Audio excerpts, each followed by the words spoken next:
سلام علیکم عزیزان خوب باشین. در oile ما همه کارها تقسیم کردگی بودم. هر یکی کاری خودمون داشتیم. یک تامون خونه میرفتیم پول میشکیدیم پول به خونهمون. یک تامون تریزه و در میشکیدیم. یک تامون حوالی میرفتیم میان خواهرم تقسیم کردیم. یک تامون تام چی کارتشکای پیست توزیع میکردیم مادر اومده تمام میکنم. بگونی وقتی مادرم دیر میکردن پدرم تمام میکنن تیار میکردن که مادرم تیار کرده تمام تیار میکردن. مثل پیغمبرشون چیکاره که همسرش یاردم میکردن پدری برای مادرم یاردم میکرد وقتی دیر میکردن کارونه نمیشنن که نشستن که بیا خودش تمام پدافته بعد مادری من در همه معرکه می بودن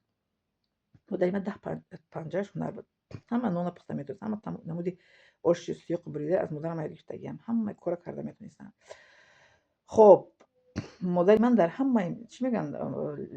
توی ها معرکه که میشدن که مادری من وای میکردن متریال میورن برای عروس کورتا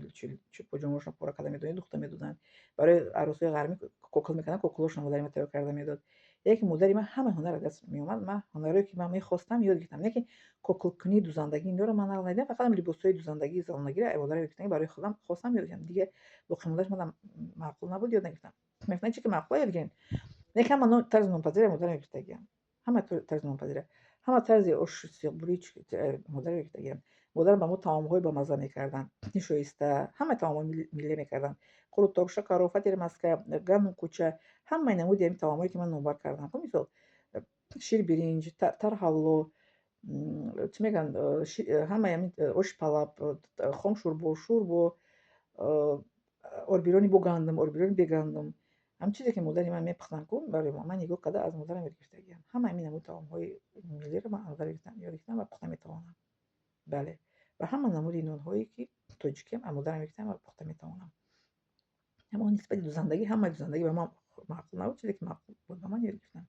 جمادوزی مادرم گرفتگیم کوپاچه دوزی پختمونی رو مادرم گرفتگیم چی میگم مغزیمونی رو میتونم ای مادرم گرفتم مغزی میمونم کوپاچه رو مادرم گرفتگیم کوپاچه دوزی наволочка дӯзӣ простин дӯзӣ чӣ мегӯянд пададелин дӯзиро модам гирифтаги метавонам карда хоҳарам шаварварӣ ҳамаи наволочку чӣ мегӯянд простинову чӯ шояд пададелини кори хеле духтагиам кӯпача пахтамонӣ чӣ ҷома духтагиам барои хонаи ҷома духтагиам намедонам баъд дар мактаб бофандагиро гирифтагӣ будам чӣ мегӯянд ба спец хати бофтанам барои худам барои модарам падарам чанд та жемпиро жикето бофтагӣ будам барои худам барои бародарам носки бофтагӣ будам дарс мактаб дарси меҳнат якта ман давайни ҳамсинфҳоям фақат من یاد گرفته بودم بافتنم با سپیس میگن کو بافتنم گل میموندم هر گونه از کلای خودم فانتزیات کردم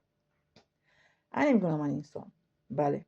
دیگه در خانه ما به کار نبودیم کار تقسیم کردگی بود با خواهرم همه کار خودمون میکردیم پس نگویید که مثلا در خانه نشسته به کار بودیم کتاب میخوندم کار خانه رو یادم میکردم بله پدر مادر من با نسبت ما ماننده که در دین اسلام چگونه است همگونه رفتار میکردن ما رو با میگم همچون چگونه که در اسلام کودک تربیت میکنن ما رو هم همینگونه کلان کردگیم پدر مادر من بله چگونه که در دین اسلام آمده است به عرف و عادت نی از قانون های پوشیدگی کلای بعضی علما هست که میگن ما رو چگونه که در اسلام کودک باید تربیت کنید تو پدر مادر ما رو همینگونه تربیت کردن چگونه که در اسلام با کیلان با داماد و با فرزند رفتار کنیم پدر مادر ما همینگونه رفتار کردن در این علما در اون کوچه ما نمونه بود همه طرفه نمونه بودن همه طرفه چی از جهت زن و شوهر چی از جهت پدر مادر بودن چی از جهت خوشنما بودن چی از جهت همسایگری چی از جهت دوستی چی از جهت همکاری از همه طرفه پدر مادر من در هم کوچه ما نمونه بودن این دارم شما